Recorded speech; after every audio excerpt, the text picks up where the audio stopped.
Protecting Spencer from the abominable snowman?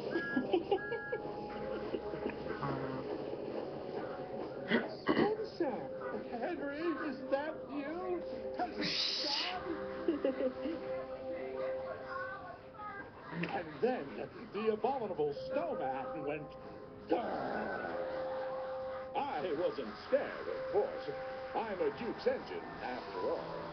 All the other engines knew that it was really Henry, not Spencer, who had been the brave and really useful engine. Good night, Spencer. Don't let the abominable bedbugs bite.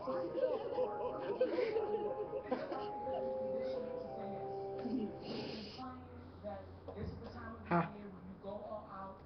Gotti. Gotti.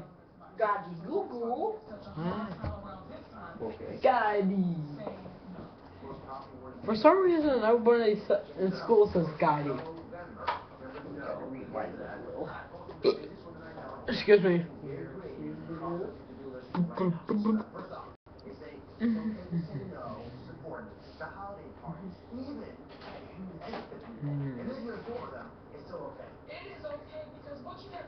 What other episodes should I watch?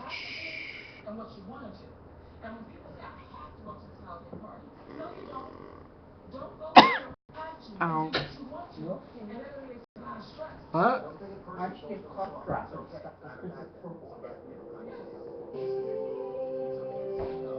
No, it's probably because of my dry throat.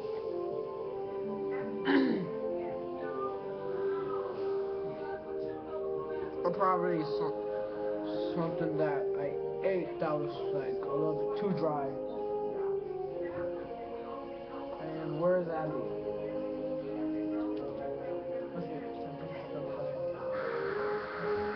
Dang! Dining coaches, Mike exclaimed, disgusted, as the small controller strayed away from the sheds. what do we need dining coaches for? Regular coaches are bad enough. It sounds like a good idea to me. Offering a lunch service on the trains in the middle of the day. I mean, it sounds like it'll attract a few more passengers. The small controller did say our schedules wouldn't change, Mike. It's just an extra couple of coaches in the midday run to Pure God Druid. An extra couple of delicate coaches, yes. My driver's told me about dining coaches. They're going to be treated even more preciously than regular coaches. It's needless fuss. The other engines exchanged a look. It wasn't unusual for Mike to complain like this whenever changes were made to the passenger schedule, but they knew that for all of his bluster, Mike would still do his job. A couple of days later, the dining coaches were put into service. The luncheon, as the midday train had been renamed, ran smoothly for the first few days. The passengers enjoyed the scenery with their lunch, and the food was reported to be quite good. It was raining lightly one morning as Mike prepared for his first run with the luncheon. He eyed the dining coaches suspiciously as he chuffed up alongside. Well, you told me to get the folders for my backpack. Had been handling them very The carefully. folders. So these are the dining coaches, are they? Cause I remember Oh, like back in like September. Bridges, might Like you leaving told a small oven. yeah. I see. A few minutes later, Stop, Mike like, was backing down onto the You train. said like I brought out Normally he some braked when his folders. buttons touched You those said of to the keep coach them in my behind, but backpack this time just he in case I stopped needed short. them. His driver glanced back. Alright, we've just got a few inches left. He opened Mike's regulator slightly, and the minute engine crept back, gently dropping up to the coaches. Yeah, Is but all my this folders fuss don't really fit necessary? because of the I mean, stuff up they there. are just coaches. It is of course you did. I mean, I'm just getting the soup right in there. Mike looked back, startled. A moment later, he realized that had been the cook in the lead coach. Probably. Yes, the soup. It is tomato today. Mike couldn't have cared less what the soup du jour was. He just wanted to get going. A few minutes later, the passengers had boarded and Mike departed. Gradually, he brought the train up to speed. He wasn't just being careful. With the extra weight of the dining coaches, the train was a bit heavier than usual. Despite the slow start, they made good time along the line. But for each stop, Mike had to brake gently and sooner, then start out carefully. Thanks to this, he had to work harder between stations in order to keep on schedule. By the time the train reached Alsale, the rain had become a downpour and a strong wind was blowing. Mike's wheels skidded slightly as he stopped at the station. He glanced down, worried. Driver, I'm going to need some sand for this departure. Mike's driver obliged. As his driver opened the regulator, Mike dug in with his wheels, trying to get the heavy train moving. But his wheels slipped on the rails, and he struggled to move the train. More steam, please, driver. He had it a moment later, and he strained forward. Suddenly, his wheels got a proper grip on the rails. His train jerked forward. Unheard by the engine, a startled shriek ascended from the second dining coach. There we go, Mike exclaimed triumphantly, and he proceeded on his way. Also, Mike finished his run without any further incidents, and returned to Alsborough a few hours later. As he arrived at the station, he spotted the small controller waiting for him. He did not look happy. Mike, what did I hear about a rough start at Alsberg? And a rather irate passenger demanding we pay a dry cleaning bill. You do want us to keep to our schedules, don't you, sir? Yes, of course. Then I had to get the train started somehow. Mike explained what had happened. When he'd finished, the small controller nodded thoughtfully.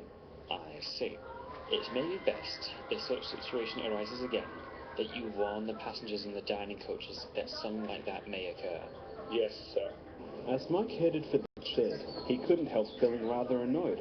All this fuss over something as little as a few drops of soup. Are you alright, Mike? Those dining coaches. I knew they'd cause a fuss. One unavoidable rough start and the passengers are complaining left, right and centre. What happened? Mike told Rex the whole story. Well, small controller's not holding it against you, is he? We've been through this before, Mike. I know. Taking passengers helps keep the railway running. Rex just sighed. Things went smoothly over the next couple of days. On Friday evening, the small controller came to see the engines in the shed. Good evening, engines. I've dropped by to advise you that there will be some changes in tomorrow's schedule. We've had a special train chartered. Is it for another scout camp, sir?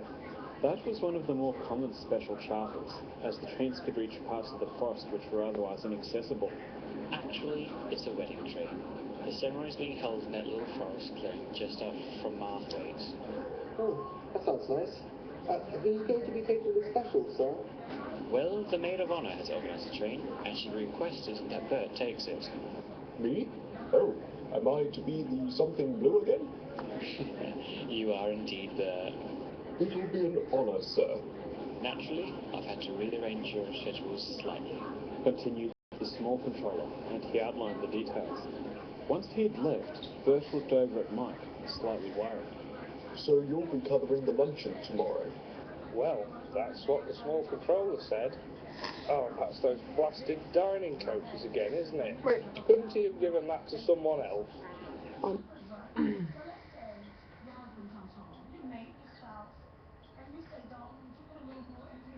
You are indeed Bert. It will be an honour, sir. Naturally, I've had to rearrange your schedules slightly. Continued the small controller, and he outlined the details. Once he had left, Bert looked over at Mike, slightly worried. So you'll be covering the luncheon tomorrow? Well, that's what the small controller said. Oh, that's those blasted dining coaches again, isn't it? Couldn't he have given that to someone else? I'm sure the controller has his reasons, Mike. Rex grinned mischievously. Mike, maybe you'd better ask the cook to serve chicken noodle soup tomorrow. What's that got to do with it? It's a clear broth with chicken and noodles in it. At least that's what it looks like when my driver drinks it. So? Asked Mike. So it shouldn't leave too much of a stain on your passenger's clothes. Mike glared as the other engines laughed. Oh, pipe down. With that, he departed in a huff. Early the next morning, Frank departed to deliver the chairs and decorations for the wedding. A few hours later, Bert was just being polished when Blister 1 stopped alongside. But isn't there usually food needs to go up with these sort of weddings too? You know, like appetizers and that sort of thing? That's usually the case, yes. This was usually sent up on a second train, just before the wedding was due to start. It's just that we've not got a food delivery schedule for this one. Are you sure? Yeah, I checked with B2. He's not heard anything about it either. They could just have made alternative arrangements. I recall one wedding Jock looked after a few years ago. They had the ceremony in the forest, then headed up to Islesborough for the reception and speeches. I suppose that makes sense. Replied Blister 1, and he departed. Just after 1:30, Bert was departing with the wedding train. The lucky couple were already aboard, as were their guests. He made sure to be gentle as he brought the train up to speed. It wouldn't do for anything to spoil their special day, but all the same, he couldn't help worrying about his conversation with Blister 1. A short while later, Mike was bringing the return leg of the luncheon down the line. This The car. trip had been going smoothly, I'm so- but as he came I had down this out car of the from since, like, mountain, the last digital Friday. radio in his cab crackled into life. Control, this is Bert Alpha. Can you confirm there is no food delivery scheduled for the What? wedding charter today? Normally, Mike would have ignored the chatter from the radio, but having handled a wedding charter in 2008, Mike usually paid attention to what happened with them. That's affirmative, Bert Alpha. No food was provided to be delivered. For a couple of minutes, there was just the usual radio chatter. Then Bert's driver made another call. Control, Bert Alpha. It seems the caterers thought the food was to be picked up. It's been sorted now, but they've got to prepare a new batch. It'll take about 3 hours to cook and get it here. We'll need permission to move up to Martha to collect it. Mike didn't hear the reply from Control as an idea came to him. They've got the latest mod cons. Fridges, a microwave, and even a small oven in each. What are you talking about, mate? Asked his driver. These dining coaches. Driver, I think we can help. Mike outlined his plan, and his driver was nodding by the time the small engine had God. finished. Mike's driver got on the radio and had explained it all to Control by the time they reached Dalesdale Station. As Mike departed, his radio came to life once again. Mike Alpha from Bert Alpha. People will be waiting at Martha Station under the name E-Pat.